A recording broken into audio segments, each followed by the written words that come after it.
बच्चों नमस्कार। आज हम करेंगे कार्यपत्रक 8 शिक्षा निदेशालय राष्ट्रीय राजधानी क्षेत्र दिल्ली द्वारा प्रकाशित। तिथि 21 अक्टूबर 2020 के लिए। विषय विज्ञान है, कक्षा 8वीं के लिए है। छात्र अपना यहाँ नाम लिखें, यहाँ अध्यापक या अध्यापिका का नाम लिखें। ये वर्कशीट विज्ञान की हिंदी मीडियम में है। यदि आपका सर्दी के मौसम में आम खाने का मन कर रहा हो या गर्मी के मौसम में स्ट्रॉबेरी खाने का मन कर रहा हो तो आप क्या करेंगे? जैसा कि हम जानते हैं कि सूक्ष्म जीव वातावरण में लगभग हर जगह मौजूद होते हैं। यदि उनको उचित परिस्थिति जैसे ताप और नमी मिल जाए तो वह बहुत तेज़ी से वृद्धि करते हैं।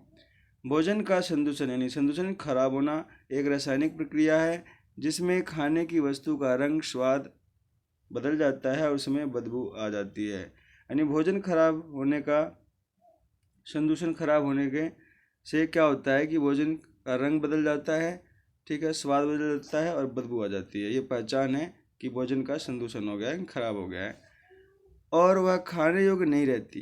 भोजन को सूक्ष्म जीवों से बचाने के लिए हम निम्नलिखित विधियों का प्रयोग कर सकते हैं जिससे कि हम पूरा साल हर तरह का फल और सब्जी और उनसे बनी हुई चीज़ों का मज़ा ले सकें। तो प्यारे बच्चों, ये हमारे अब उपाय हैं, इसको कैसे बचाया जाए। भोजन को सूक्ष्म जीव से बचाव व खाद्य परीक्षण के उपाय। पहला है रासायनिक उपाय। रासायनिक उपाय में हम कुछ केमिकल्स का यूज करते हैं सूक्ष्म जीवों से बचाने के लिए। उसका नाम है सोडियम बेंजोएट और सोडियम मेटाबाइसल्फाइड। इन्हें परिरक्षक कहते हैं।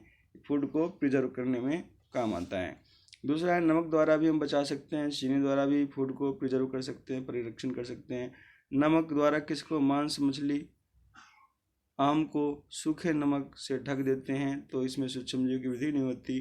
चीनी द्वारा में खाद्य पदार्थों की नमी में कमी आती है और जो जीवाणुओं की वृद्धि को रोकती है। तेल व सिरके का इस्तेमाल अचार, फल, मांस, मछलियों का परीक्षण तेल व सिरके द्वारा किया जाता है।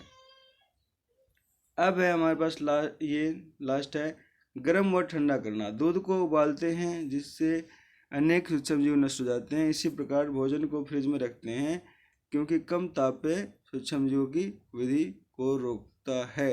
सूक्ष्म जीवों की वृद्धि को रोकता है। अगर फ्रिज में रख दें तो फ्रिज में कम टेम्परेचर होगा, कम टेम्परेचर में सूक्ष्म जीवों की वृद्धि रुकती है, इसलिए भोजन को हम फ्रिज में रखते हैं। अब पाश्चुरीकरण होता क्या है? अगर हम दूध को 70 डिग्री सेंटीग्रेड पे सेल्सियस पे 15 से 30 सेकंड के लिए गर्म कर दें और एकाएक ठंडा करके उसे हम थैलियों में भर दें तो ऐसा करने से सूक्ष्म जीवों की वृद्धि रुक जाती है और इस प्रक्रिया को हम पाश्चुरीकरण कहते हैं। अब पाश्चुरीकरण की खोज जिस वैज्ञानिक ने करी थी उसका नाम था लुईस पाश्चर। और पाश्चुरीकृत दूध को हम बिना उबाले भी पी सकते हैं। ये जो पैकेट में जो दूध आते हैं ये पाश्चुरीकृत दूध होते हैं, इसको हम बिना उबाले भी पी सकते हैं, इससे हमें कोई नुकसान नहीं है। भंडारण और पैकिंग द्वारा भी मेवे तथा सब्जियों को वायु रोधीशील किए गए पैकेट में रखा जाता है। आपने चिप्स और कुरकुरे को भी देखा होगा कि उस चिप्स और कुरकुरे कम होते हैं, हवा ज़्यादा होता है, ठीक है। तो वो हवा क्या है? ताकि उसको खराब ना करें। तो जैसे मेवों और सब्जियों को भी हम वायु रोधीशील किए गए पैकेट में रखा जाता है जिससे सूक्ष्म जीवों से सुरक्षा होती है। अब हमारे पास ये 4 क्वेश्चन हैं। इन चारों क्वेश्चनों का हम आंसर करेंगे। पहला क्वेश्चन हमारा 2 रासायनिक परीक्षण के नाम बताओ। तो ये आपका इस वर्कशीट में ही है, मैंने यहाँ लिख दिया आंसर, सोडियम बेंजोएट और सोडियम मेटासल्फाइड। सेकंड है खाद्य परीक्षण के कोई 4 तरीके बताइए। इसके 4 तरीके, इसका भी आंसर वर्कशीट में ही है। ये 4 तरीके हैं, 1 2 3 4 5 है, इसमें से कोई भी 4 आप लिख लो। ये आपका सेकंड क्वेश्चन का आंसर होगा। अब है हमारे पास थर्ड क्वेश्चन है अचार में अधिक तेल व नमक क्यों डालते हैं? तो अचार में तेल व नमक इसे परिरक्षित व खराब होने से बचाने के लिए डालते हैं। लास्ट क्वेश्चन है आम से बनने वाली किन्हीं 4 चीज़ों के नाम बताओ जिनका हम परीक्षण कर सकते हैं। तो अचार, चटनी, जूस और मिठाई आम से बनता है, इसका हम परीक्षण कर सकते हैं। अब है कोविड के संदर्भ में उचित व्यवहार संबंधी संदेश। नियमित रूप से अपने हाथों और साबुन को पानी से धोएं। ये संदेश है कोरोना के बचने का। तो डियर स्टूडेंट्स, प्यारे बच्चों, इस तरीके से हमारी वर्कशीट 8 जो हिंदी मीडियम साइंस की है फॉर 8th क्लास 8वीं क्लास के लिए कंप्लीट होती है। वीडियो देखने के लिए आपका बहुत बहुत धन्यवाद।